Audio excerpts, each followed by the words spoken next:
প্রিয় পৃথিবী, আজ আমি অভিযোগ করতে লিখিনি, শুধু একটু নিশ্চিন্তে বাঁচার ইচ্ছেটা জানাতে লিখেছি। আমি আকাশ ছুঁতে চাই, কিন্তু ডানা মেলার আগে চারিদিকে তাকাতে হয়।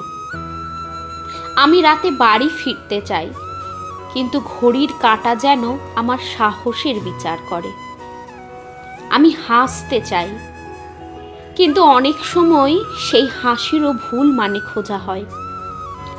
আমি শক্ত হতে শিখেছি, কারণ দুর্বল হলে পৃথিবী প্রশ্ন করে, আর শক্ত হলে বলে এত বদলে গেলে কেন।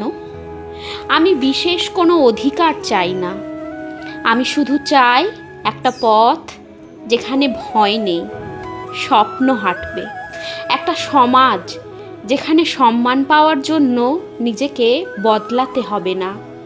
কারণ আমি শুধু একজন মেয়ে নই, আমি কারোর মেয়ে, কারোর বোন, কারোর স্ত্রী, কারোর মা, আর সবার আগে আমি একজন মানুষ।